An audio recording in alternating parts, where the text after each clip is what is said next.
warahmatullahi wabarakatuh. Annyeonghaseyo yorobun. Hai semuanya. Perkenalkan, nama saya Priyanti Handayani Putri dari jurusan Geografi Universitas Negeri Semarang. Di video ini, saya akan menjelaskan apa itu prinsip dan pendekatan geografi. Seberapa pentingkah prinsip dan pendekatan dalam kajian geografi tersebut? Untuk penjelasan selanjutnya, kita langsung simak video berikut ini.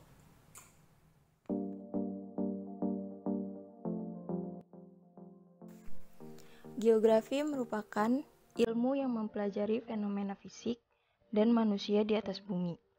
Prinsip geografi digunakan sebagai dasar dalam pengkajian, penjabaran, pengungkapan, penelitian dan penyajian gejala, variabel, faktor, dan masalah-masalah dalam fenomena geosfer.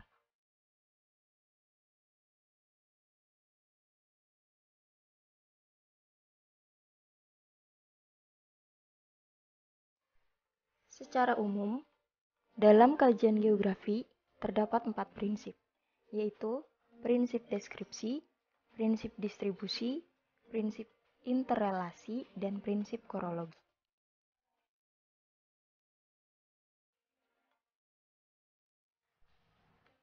Prinsip yang pertama adalah prinsip deskripsi. Prinsip deskripsi itu menjelaskan berbagai fenomena alam maupun sosial yang terjadi di muka bumi. Implementasi prinsip deskripsi ini dapat berupa penjelasan dalam bentuk tulisan, peta, tabel, grafik, maupun gambar. Seperti pada contoh, ada gambar peta kerawanan bencana. Juga ada grafik tentang korban jiwa, kerusakan yang ditimbulkan akibat bencana tersebut. Terus ada jumlah rumah sakit, persentase korban luka, dan lain-lain. Contoh tersebut termasuk ke dalam prinsip deskripsi.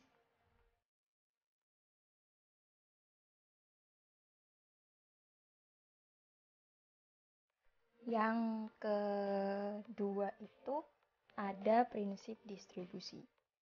Prinsip distribusi itu juga disebut sebagai prinsip persebaran. Menjelaskan tentang persebaran fenomena geografi di permukaan bumi yang tidak merata. Seperti contoh, ada di sebelah kiri itu ada peta sebaran flora dan fauna di Indonesia. Kan setiap wilayah itu mempunyai flora dan fauna endemik sendiri. Terus juga ada peta kepadatan penduduk Indonesia. Bisa dilihat dari peta tersebut bahwa setiap penduduk di daerah itu memiliki tingkat kepadatan yang berbeda-beda. Maka dari itu, prinsip distribusi berperan untuk menjelaskan tentang persebaran fenomena tersebut.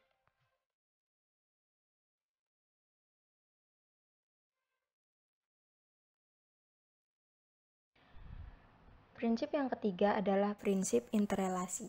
Prinsip interrelasi menjelaskan tentang hubungan atau keterkaitan antara fenomena di bumi. Hubungan antar fenomena tersebut dapat terjadi antara alam dengan alam, alam dengan manusia, atau manusia dengan manusia lainnya. Seperti contoh, ada hutan gundul juga nelayan. Kenapa hutan gundul termasuk ke dalam contoh dari prinsip interrelasi?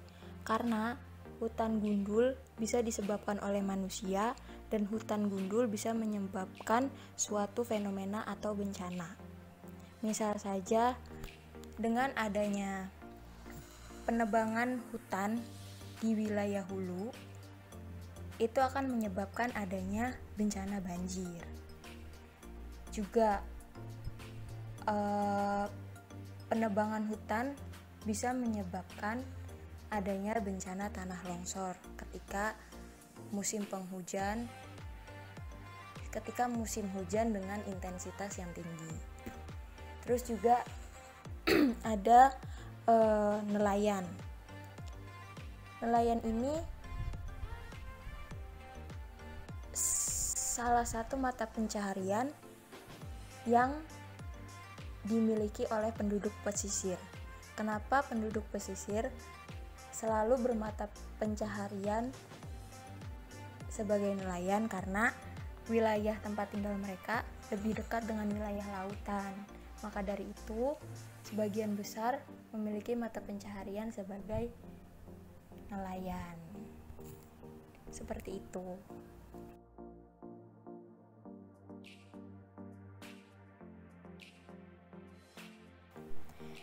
Prinsip yang keempat adalah prinsip korologi. Prinsip korologi merupakan perpaduan antara prinsip deskripsi, distribusi, dan interrelasi. Kondisi wilayah akan memberikan ciri khas pada kesatuan gejala, fungsi, dan bentuk. Sebagai contoh, dari prinsip korologi ini adalah untuk meneliti masalah hujan, diteliti mengenai persebaran curah hujan di negara Indonesia, penyebab adanya perbedaan curah hujan di berbagai daerah, serta dampak yang ditimbulkan dari tingginya curah hujan pada wilayah tertentu. Sebagai contoh, di sebelah kiri itu ada peta persebaran curah hujan di Indonesia. Curah hujan tersebar dengan sangat tidak merata, ada yang tinggi, ada yang normal, ada yang di bawah normal, dan lain-lain. Kita ambil contoh misalkan di Jakarta. Dalam peta tersebut, di Jakarta memiliki curah hujan antara 51 sampai 84% atau berada pada bawah normal. Tapi seringkali Jakarta mengalami yang namanya bencana banjir, dan bahkan semakin kesini bencana tersebut semakin parah. Apa sih penyebabnya? Itu bisa terjadi karena adanya interrelasi antara manusia dengan alam. Juga kekurangan yang namanya ruang terbuka hijau di kawasan Jakarta. Itu bisa jadi penyebab utama. Selain adanya intensitas hujan yang tinggi. Seperti itu. Terus juga apa sih yang menyebabkan curah hujan di setiap daerah itu berbeda? Yang saya ketahui itu karena adanya perbedaan topografi juga suhu. Setiap daerah itu memiliki topografi yang berbeda. Ada yang pegunungan, dataran tinggi, dataran rendah, pesisir, dan lain-lain. Itu semua berpengaruh pada intensitas curah hujan yang dimiliki setiap daerah. Daerah pedesaan dengan daerah perkotaan memiliki suhu yang berbeda, juga memiliki intensitas hujan yang berbeda. Seperti itu.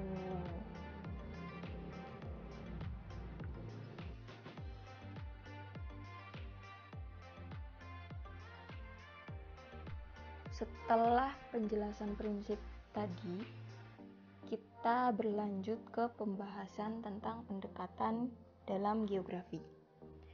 Setiap objek ilmu pengetahuan pada dasarnya itu sama, yaitu fenomena di permukaan bumi, dan yang membedakan ilmu satu dengan ilmu lainnya adalah dari metode pendekatannya. Pendekatan dalam geografi merupakan langkah dan metodologi khusus untuk melakukan analisa dan memahami bermacam-macam gejala serta fenomena geosfer, terutama pada interaksi antara makhluk hidup terhadap lingkungannya.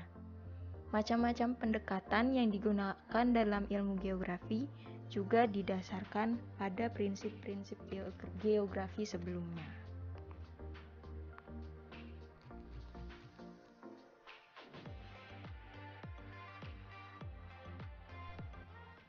Terdapat 3 macam pendekatan geografi, yaitu pendekatan keruangan atau pendekatan spasial, pendekatan kelingkungan atau pendekatan ekologi, dan pendekatan kompleks wilayah.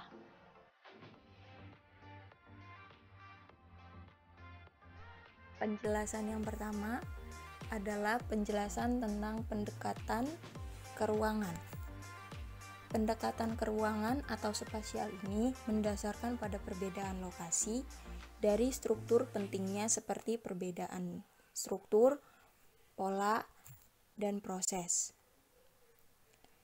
Pendekatan keruangan atau spasial analisis ini merupakan pendekatan yang khas dalam ilmu geografi karena merupakan studi tentang keragaman ruang muka bumi dengan menelaah masing-masing aspek geografi secara spasial atau keruangannya. Contohnya adalah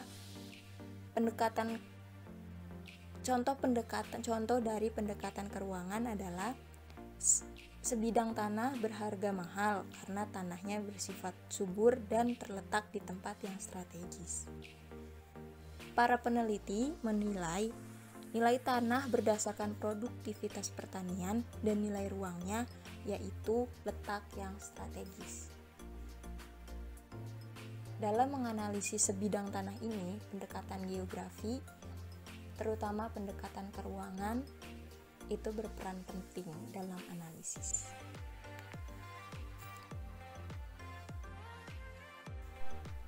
Yang selanjutnya adalah pendekatan kelingkungan.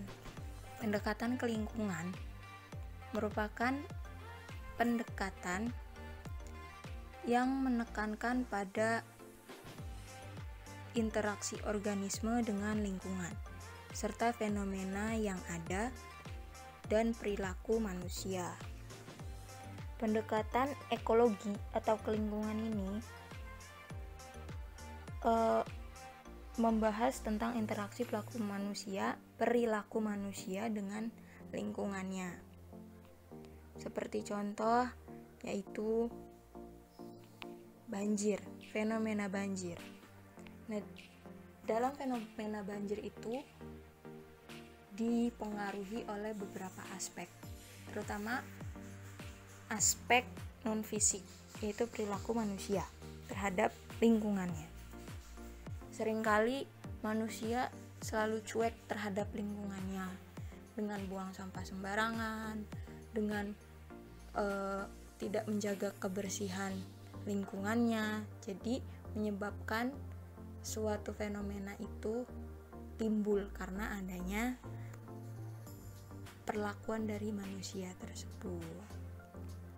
Dan pendekatan ekologi ini atau pendekatan ke lingkungan ini biasanya itu selalu negatif. Perilaku manusia terhadap lingkungannya tapi selalu negatif. Gitu. Jadi menimbulkan banyak kerugian bagi lingkungan juga bagi manusianya tersebut.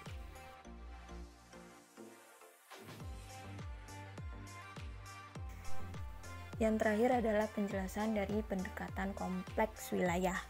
Pendekatan kompleks wilayah merupakan perpaduan antara pendekatan keruangan dan ke lingkungan. Pendekatan tersebut menekankan pada konsep diferensiasi area, yaitu adanya perbedaan di tiap wilayah yang mendorong terjadinya interaksi wilayah yang satu dengan wilayah yang lainnya. Seperti contoh adalah banjir di Jakarta yang terjadi di awal tahun 2020 kemarin.